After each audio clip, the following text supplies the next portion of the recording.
Hand sanitizer has become a scarce commodity in a post-coronavirus world. It is sold out in stores across the country and around the world, pushing people to turn to extreme measures. One man sold a single bottle of Purell on eBay for $138. Meanwhile, in New Jersey, a 7-Eleven owner allegedly began making her own, diluting industrial cleaning chemicals in water and then packing it into official-looking bottles to sell in her store. Authorities only found out when the concoction began burning the skin of the people who used it. But what you might be surprised to learn is that standard, old-school, run-of-the-mill soap is actually one of the most effective weapons we have against COVID-19. How is it possible that something people have literally been using for thousands of years could be so helpful in dealing with a 21st century pandemic? Well, it really boils down to the molecular makeup of soap. Soap molecules sort of have two halves. One half loves water, the other loves lipids, which are fats like oil and grease. The scientific name for molecules like these is amphiphilic, meaning it's both hydrophilic, water-loving, and lipophilic, fat-loving. That's why soap is so great for doing dishes. You take a plate full of oils and bacon grease from the remnants of a tasty breakfast, put soap on it, and scrub it a bit. That soap is bonding to the greasy fat stuck on your plate, but it's also bonding to water, so once you knock it loose with some scrubbing, that fat washes right off during the rinse and you get a clean plate. This same concept is at work when you wash your hands. COVID-19 looks like this, as does every other member of the coronavirus or common cold family.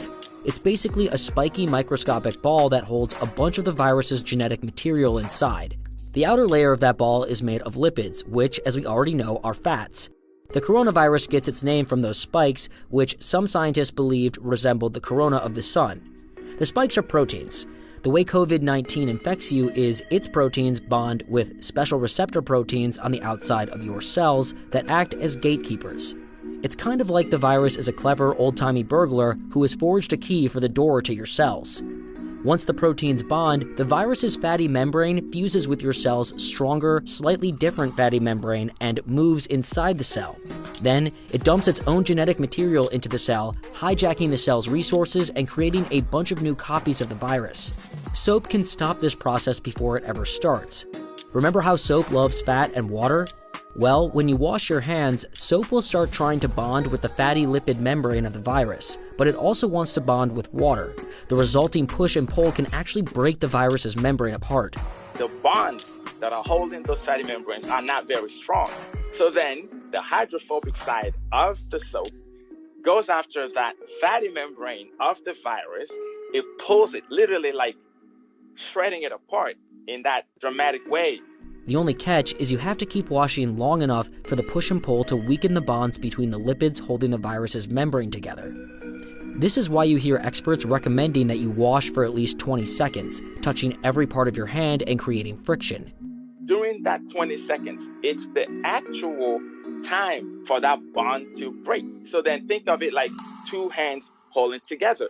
It's the chemical action, which is really not visible to the eye, that's taking place until the lock is complete and it separates. And that separation, if you were to watch it through the microscope, you realize it takes that lag time for that complete detachment to occur.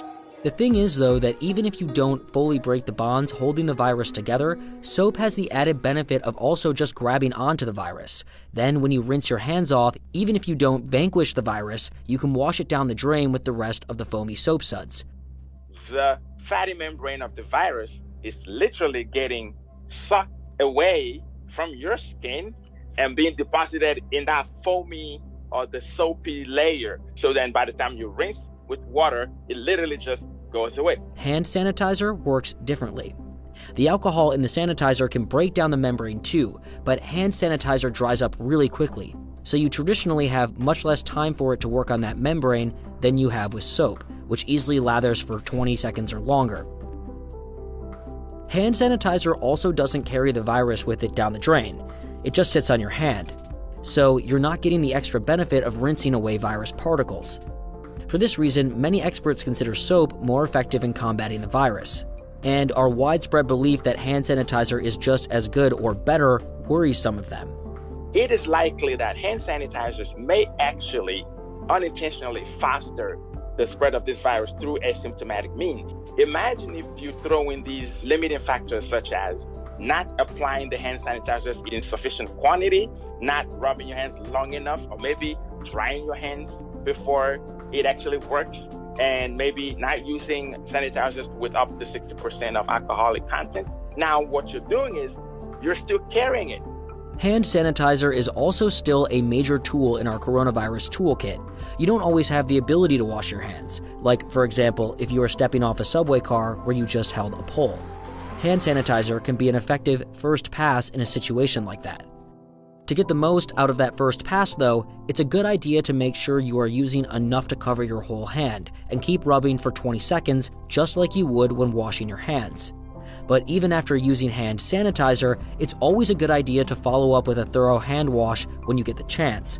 So the major takeaway here is that if you can't find hand sanitizer, don't sweat it too much. Just focus on washing your hands well with soap and pick up hand sanitizer next time it's in stock.